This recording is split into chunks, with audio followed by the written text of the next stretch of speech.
안녕하세요. 유튜브 채널 미국 주식 이슈워치입니다. 오늘은 저희가 조사한 자료를 바탕으로요. 곧 나스닥 상장을 앞둔 핀테크 기업이죠. 피규어 테크놀로지 솔루션스, 티커는 FIGR인데요. 이 기업에 대해서 좀 심층적으로 분석해 보겠습니다. 이 기업, 블록체인 기술을 활용한 대출 플랫폼으로 요즘 상당한 주목을 받고 있어요. 특히 최근에 흑자 전환에 성공했다. 이 부분이 투자자들 기대를 확 모으고 있는 것 같고요.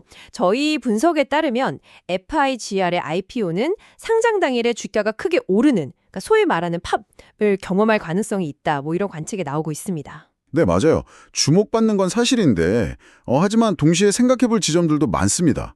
핀테크 산업 경쟁이 워낙 치열하고요.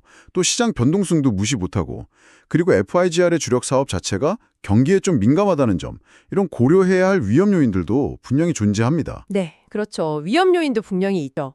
그래서 오늘 이 시간에는 FIGR IPO의 잠재적인 기회, 그리고 또 내재된 위험은 뭔지 좀 균형 있게 살펴보려고 합니다. 저희가 조사한 여러 다양한 정보들을 바탕으로 해서요. 이 기업의 상장이 과연 어떤 의미를 가질지 한번 같이 파헤쳐 보겠습니다. 그럼 먼저 핵심 투자 요지부터 짚어볼까요? FIGR이 주목받는 가장 큰 이유 중 하나는 역시 그 혁신적인 사업 모델인 것 같아요. 블록체인 기반의 대출 플랫폼이라는 점, 그리고 또 최근이죠. 2025년 상반기에 흑자 전환을 딱 달성했다는 이 재무적 성과가 투자 매력을 확실히 높이고 있습니다. 그렇죠. 흑자 전환은 분명히 아주 긍정적인 신호죠. 근데 주력 사업인 주택담보대출, 그러니까 HL 로스게이라고 하잖아요. 홈 에퀘리티 라인 오브 크레딧. 이게 본질적으로 금리 변동이나 부동산 시장 상황에 매우 민감해요. 집값이 오르고 금리가 낮을 때는 수요가 많겠지만 반대 상황이 되면 시장이 확 위축될 수 있거든요. 그래서 이 최근의 흑자가 과연 지속 가능할 거냐, 여기에 대해서는 좀 신중하게 검토를 해봐야 할 것 같습니다. 물론 경기 민감성, 그거 정말 중요한 고려 사항이죠. 근데 또 다른 측면에서 보면 골드만삭스라든지 제프리스 같은 정말 최상위 투자은행들이 주관사로 참여한다는 점, 이건 기관 투자자들의 높은 관심을 보여주는 아주 강력한 증거 아닐까요? 그만큼 엄격한 실사를 통과했다, 이런 의미도 될 수 있고요. 최상의 주관사 참여가 긍정적인 건 맞아요. 당연히 그렇죠. 하지만 그게 성공을 100% 보장하는 건 아니잖아요. 과거에도 보면 기대에 못 미쳤던 IPO 사례들도 꽤 많았고요. 네, 그렇긴 하죠. 그리고 유사 기업 성공 사례 말씀하셨는데 그건 역시 각 기업이 상장했던 시점이나 그때 시장 환경, 또 사업 모델 이런 게 다 다르기 때문에 피거에 그대로 적용하기는 좀 어려울 수 있습니다. 예를 들어 블리시 같은 경우 급등했었지만 그건 당시 가상자산 상세장 덕분일 수도 있고요. 또 서클은 규제 명확성을 확보한 스테이블 코인이라는 좀 특수성이 있었죠. 피그마의 성공은 또 완전히 다른 이야기고요. 거긴 펀더멘털이 아주 탄탄한 사스 기업이었으니까요. 피가랑은 좀 결이 다르죠. 표들을 한번 정리해 보겠습니다. 티커는 FIGR이고요. 나스닥 상장 예정일은 2025년 9월 11일입니다. 공모가 희망 범위는 주당 18달러에서 20달러 사이로 제시가 됐고요. 이걸 기준으로 하면 목표 기업 가치는 약 41억 달러에서 한 43억 달러 수준이 됩니다. 총 공모 주식 수는 약 2,631만 주 정도 되는데 이 중에서 약 485만 주는 기존 주주들이 파는 구주 매출 물량입니다. 저희 분석으로는 여러 긍정적인 요인들을 고려했을 때 시초가는 공모가 범위를 좀 꽤 뛰어넘어서 한 30달러에서 40달러 사이, 그 정도에서 형성될 가능성도 있지 않나 이렇게 제기되고 있습니다. 목표 기업 가치가 최대 43억 달러에 달한다는 점, 그리고 구주 매출 물량이 있다는 점은 좀 신중하게 봐야 할 부분 같아요. 43억 달러라는 게 결코 낮은 가치는 아니거든요. 특히 요즘 같은 시장 변동성을 생각하면 부담으로 작용할 수도 있고요. 그리고 그 구주 매출, 이건 상장 초기에 차익 실현 매물로 나올 수 있어서 주가 상승에 좀 제동을 걸 수도 있는 요인이죠. 예측은 참고만 하되 실제 시장 상황을 아주 면밀히 지켜봐야 합니다. 네, 맞습니다. 시장 상황을 계속 주시하는 게 중요하죠. 그럼 이제 피겨라는 기업 자체에 대해서, 그러니까 비즈니스 모델하고 기술력에 대해서 좀 더 자세히 들여다볼까요? 피겨는 그 블록체인 기술을 금융 서비스에 접목해서 대출이나 자본 시장을 혁신하겠다, 이런 목표를 가지고 있습니다. 사업 방식은 크게 두 가지로 볼 수 있는데요.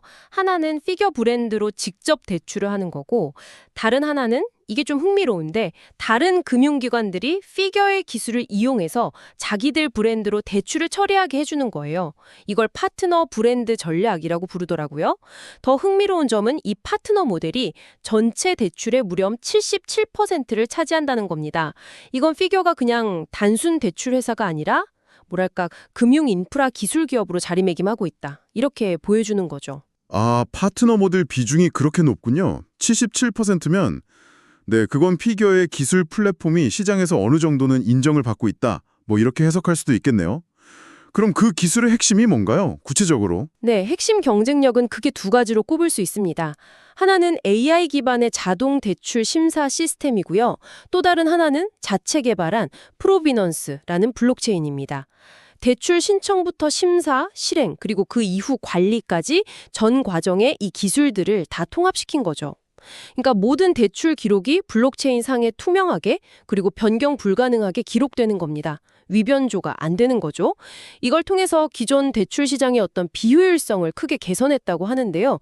실제로 주택담보대출, 아까 말씀하신 HLOC 처리 기간을 업계 평균이 한 42일 정도 걸리는데 이걸 단 10일로 획기적으로 단축시키는 성과를 냈다고 합니다. 10일이요. 와, 42일에서 10일이면 엄청난 단축인데요. 그건 정말 인상적이네요. 효율성 증대는 당연히 비용 절감으로 이어지고 고객 만족도도 높일 수 있으니까요. 하지만 그 기술적 우위가 장기적으로 계속 유지될 수 있을까? 이건 좀 지켜봐야 할 문제 같습니다. 경쟁사들도 가만히 있진 않을 테니까요. 계속 기술 개발에 나서고 있을 거고요. 또 한 가지는 아무리 처리 기간을 단축한다고 해도 그 HLOC 상품 자체가 부동산 시장 경기에 크게 좌우된다는 그 본질적인 리스크는 여전하다는 점이죠. 물론입니다. 그 리스크는 항상 있죠. 하지만 피거는 여기서 멈추지 않고 사업 확장을 또 계획하고 있습니다. 이번 IPO로 조달하는 자금을 기술 개발, 그리고 대출 시장 확장, 또 디지털 자산 관련 사업에 투자할 계획이라고 하는데요. 예를 들면 대출 기관하고 투자자를 블록체인상에서 직접 연결하는 피거 커넥트라는 플랫폼을 만들고 있고요. 또 온체인, 그러니까 블록체인상에서 대출하고 차입하는 시장인 디모크로타이즈드 프라임이라는 것도 구상 중이고요. 심지어는 SEC에 등록된 이자를 발생시키는 스테이블 코인 YLDS 이것도 추진하고 있습니다. 그러니까 단순히 전통적인 대출 시장을 넘어서서 더 큰 디지털 자산 시장 전체를 목표로 하고 있다. 이렇게 볼 수 있는 거죠. 새로운 사업 계획들은 굉장히 야심차 보이네요. 피거 커넥트, 디모크로타이즈드 프라임, YLDS. 근데 이것들은 아직 매우 초기 단계잖아요. 기술적으로 구현이 가능할지 여부 외에도 가장 큰 허들, 바로 규제라는 큰 산을 넘어야 합니다. 특히 디지털 자산 관련 규제 환경은 여전히 불확실하고 계속 바뀌고 있잖아요. 이게 과연 계획대로 순조롭게 진행될 수 있을지 사실 좀 미지수입니다. 혁신적인 비전도 물론 중요하지만 그 실행 과정에서의 어려움이나 불확실성을 충분히 인지하고 있어야 할 것 같아요. 내신 사업의 성공 여부는 정말 장기적으로 지켜봐야 할 과제겠군요. 자, 그럼 이제 재무 성과하고 IPO 가치 평가 부분을 좀 살펴보겠습니다. 2024년 연간 매출이 3억 4,089만 달러였어요.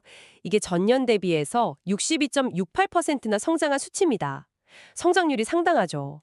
근데 무엇보다 중요한 건 역시 수익성인데 2025년 상반기에 드디어 2,900만 달러의 순이익을 기록하면서 흑자 전환에 성공했다는 점입니다. 바로 전년 동기에는 1,300만 달러 순손실이었거든요. 적자에서 흑자로 돌아선 건 투자자들에게는 아주 강력하고 긍정적인 신호죠. 이 비즈니스 모델이 이제 정말 돈을 벌기 시작했다. 이런 의미니까요. 네, 62%가 넘는 매출 성장은 분명히 눈에 띄는 성과입니다. 흑자 전환도 당연히 중요하고요. 하지만 제가 아까도 잠깐 말씀드렸지만 이 흑자 전환이 불과 반년 전에 이루어졌다는 점을 다시 한번 좀 강조하고 싶어요. 이게 과연 지속 가능한 어떤 구조적인 개선의 결과인지 아니면 일시적인 요인에 의한 것인지는 좀 더 시간을 두고 지켜봐야 합니다. 특히 앞으로 금리가 더 오르거나 경기가 둔화되는 국면에서도 이런 흑자 기조를 계속 유지할 수 있을까? 이게 관건이겠죠. 수익성의 지속 가능성 여부가 장기적인 투자 판단에는 핵심이 될 겁니다. 네, 지속 가능성에 대한 질문은 정말 중요합니다. 여기서 IPO 가치 평가 측면에서 좀 흥미로운 분석이 나오고 있어요. 공모가 기준으로 기업 가치가 41억에서 43억 달러 사이라고 말씀드렸잖아요. 근데 이게 2021년에 마지막으로 비공개 펀딩을 받았을 때 당시 기업 가치가 32억 달러였거든요. 그거랑 비교하면 약 28%에서 34% 정도 높아진 수준이에요. 최근에 보인 폭발적인 성장이나 흑자 전환을 고려하면 이 가치 상승폭이 생각보다 그렇게 크지 않다. 이런 해석이 나오는 거죠. 그러니까 성장세에 비해서는 밸류에이션 상승폭이 좀 낮다. 네, 그렇죠. 그래서 혹시 공모가가 회사의 최근 성과를 충분히 반영하지 못하고 다소 보수적으로 책정된 것 아니냐, 이런 시각이 있는 겁니다. 이게 어쩌면 IPO 성공 그리고 상장 첫날의 팝을 유도하기 위한 의도적인 저평가 전략일 수도 있다. 이런 분석까지 나오고 있어요. 시장의 초기 수요를 자극하려는 의도라는 거죠. 의도적인 저평가 가능성. IPO 시장에서는 종종 거론되는 이야기이긴 합니다. 하지만 2021년하고 지금은 시장 환경이 정말 크게 다르잖아요. 기준금리도 엄청나게 올랐고 기술주에 대한 가치평가 기준도 훨씬 더 엄격해졌죠.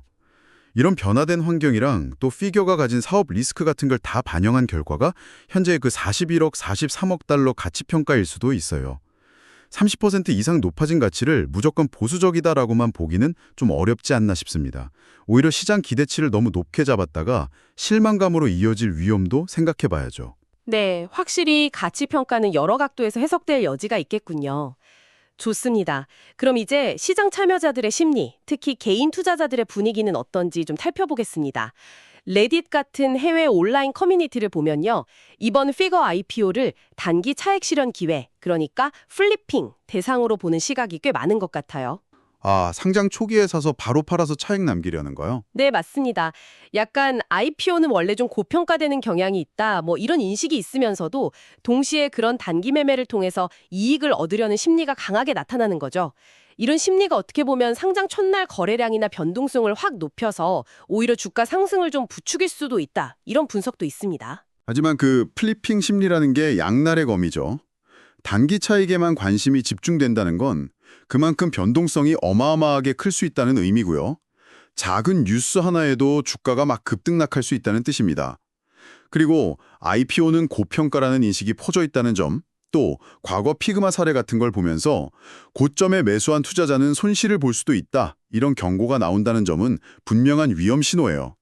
또 아직 FIGR에 대한 직접적인 논의가 폭발적으로 많은 건 아니라는 점, 한국 커뮤니티 반응도 아직은 좀 미미하다는 점도 고려해보면 우리가 흔히 아는 밈 주식처럼 아주 강력한 개인 매수세를 기대하기는 좀 어려울 수도 있습니다. 결국 초기 거래는 미국 시장 참여자들의 심리에 크게 좌우될 가능성이 높아 보이네요. 그렇죠. 아무래도 미국 상장이다 보니 그럴 수 있겠네요. 자, 이제 마지막으로 지금까지 나온 모든 분석을 좀 종합해서요. 상장 당일 주가 흐름에 대한 전망, 그리고 또 어떻게 대응하면 좋을지 전략에 대해서 이야기해 보겠습니다. 종합적으로 봤을 때 FIGR IPO는 상장 당일에 상당한 수준의 팝, 그러니까 주가 급등을 기록할 가능성이 있다는 긍정적인 전망이 좀 더 우세한 것 같습니다. 근거는 여러 가지가 있는데요.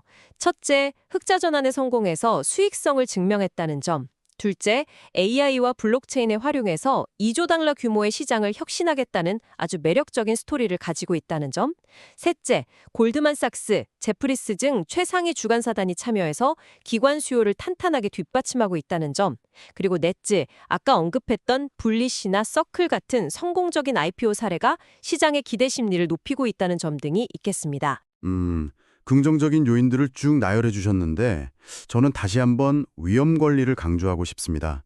IPO 당일 주가는 정말 예측 불가능할 정도로 극심한 변동성을 보이는 경우가 많아요.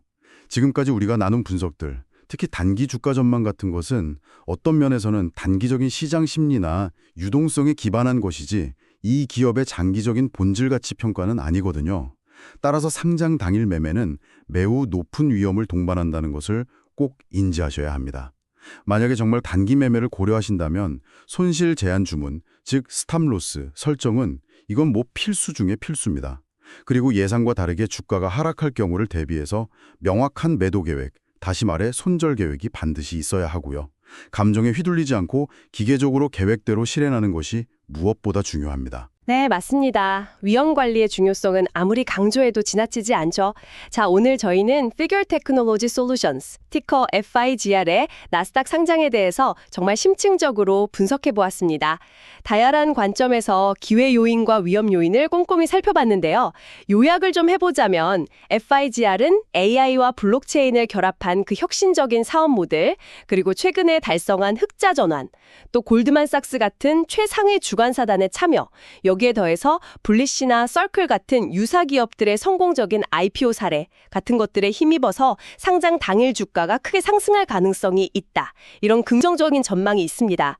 특히 IPO 가치 평가가 상대적으로 좀 보수적일 수 있다. 이런 분석도 초기 주가 상승에 대한 기대를 높이는 요인으로 작용하고요. 네, 반면에 주력 사업인 주택담보대출 시장이 경기에 민감하다는 점, 그리고 전통 금융기관이나 다른 신행 핀테크 기업들과의 경쟁이 아주 치열하다는 점, 또 최근에야 겨우 달성된 그 흑자 전환이 과연 계속 이어질 수 있을지에 대한 의문, 그리고 IPO 시장 자체의 변동성 같은 것들, 이런 무시할 수 없는 위험 요인들도 분명히 존재합니다. 레딧 같은 커뮤니티에서 나타나는 개인 투자자들의 단기 플리핑 심리 역시 변동성을 더 키울 수 있는 요인이 될 수 있고요. 네, 그렇습니다. FIGR은 2025년 9월 11일에 나스닥 시장에 상장될 예정이고요. 공모가 희망 범위는 주당 18달러에서 20달러입니다. 오늘 저희가 나눈 이 정보들이 청취자 여러분께서 FIGR IPO를 이해하시는데 조금이나마 도움이 되었기를 바랍니다. 마지막으로 필수 고지사항 안내해드리겠습니다. 본 분석 내용은 정보 제공을 목적으로 하는 것이고요. 특정 종목에 대한 투자 추천이 절대 아닙니다. 모든 투자 결정과 그에 따른 책임은 전적으로 청취자 본인에게 있다는 점을 명심해 주시기 바랍니다. 또한 본 내용은 AI에 의해 생성된 정보를 일부 포함하고 있을 수 있습니다. 따라서 실제 정보와는 차이가 있을 수 있으니 중요한 투자 결정을 내리시기 전에는 반드시 여러 경로를 통해 직접 검증하시기를 바랍니다. 지금까지 유튜브 채널 미국 주식 이슈워치였습니다. 들어주셔서 감사합니다.